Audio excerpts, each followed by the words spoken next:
So a new Star Wars game has just been leaked that appears to be named Total War Star Wars and was announced by the very reliable gaming insider Kyle Knight. This is the second of 3 new Total War games that are in development, and with the developers of Total War games, Creative Assembly, releasing 1 new Total War game a year, Total War Pharaoh being released in 2023, it can be assumed that Total War Star Wars will either release this year or next, with 2025 looking like more of a realistic release window. Creative Assembly are known to show their new games at Gamescom, so we'll know just how far ahead this game is in development depending on if it is shown at this year's event in August 2024. If you're not familiar with Total War, it's a real-time strategy genre that is specifically under that name. And in the past, there has been Total War games attached to periods of history like Total War Rome, or fantasy like Total War Warhammer, each sharing the same style of gameplay where you manage an empire and engage in real-time battles with other factions for superiority. Now, does that sound similar? Because it should, as Star Wars Empire War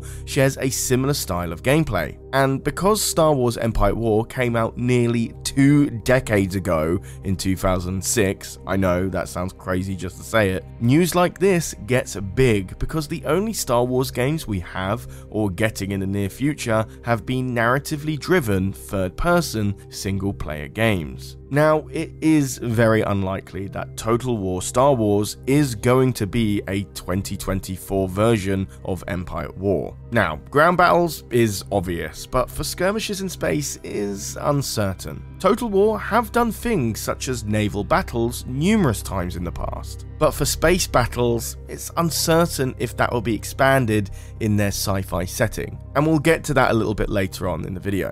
Now, not all of this is fantastic news. A new real-time strategy game of Star Wars would be nice, but Creative Assembly has made a fair few mistakes with their more recent previous titles. That strongly being with Total War Pharaoh, with the game seeing poor sales and mixed reviews, which is actually very unusual for Creative Assembly. Many believing that the game had a lack of value for its price, inconsistent quality, boring basic gameplay, and many optimization bugs that caused the game to run poorly. The same issue of lack of value was also a common criticism for the company's Total War Warhammer 3 DLC, so much so that it warranted the developers to release a big update to the DLC for free and delayed any extra planned DLC until things were sorted. So whilst their history in games has actually been very positive in the last decade, the last couple of years has been somewhat painful for them, and that could potentially plague the Star Wars version, but you can't deny that Creative Assembly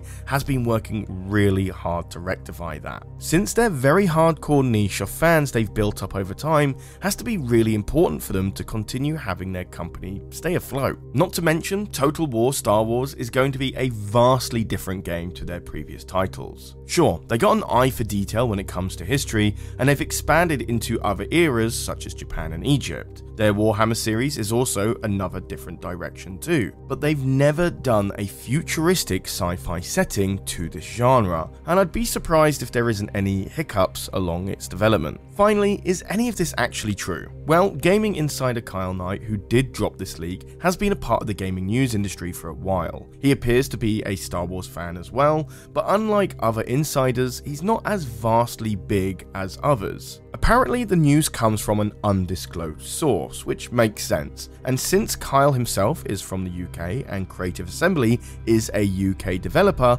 I'd have to assume the leak is based on local connections. Besides, the UK really isn't that big. One sci-fi game that fits Total War better than Star Wars though would be Dune, and it was actually up in the air if it was Dune being one of these 3 games in development. The desert setting would be something Creative Assembly would be able to handle quite well, since it borrows many themes from Total War Pharaoh in 2023. But then Dune Spice Wars exists, and it doesn't make sense to have 2 games of the same genre compete for audience attention. That's why, for now, Star Wars makes sense, and I have to be honest, I don't think it's 100% guarantee, and I will only call it a rumor at the moment. This news has been picked up quick though, and it's been covered by everyone in a short amount of time, which does make me think that this news has been vetted and approved by larger outlets to confirm this is probably true. But for me, myself, I'm just not entirely convinced just yet. So that's that. What do you think of a Total War Star Wars game? Is it something you'd like, or is Empire War and its mods enough to satisfy you? Let me know down in the comments, and also let me know if you like these shorter styled videos. It would allow us to cover Star Wars gaming news like this, for example. But if not, and you prefer our longer EAW style videos instead, let me know that too, I won't take offense. And we do have a few of those coming as well, like how to hunt SSDs and an SSD tier list. But besides that, I've been Charlie, you've been watching EcksToo, and I'll see you in the next video. Take care.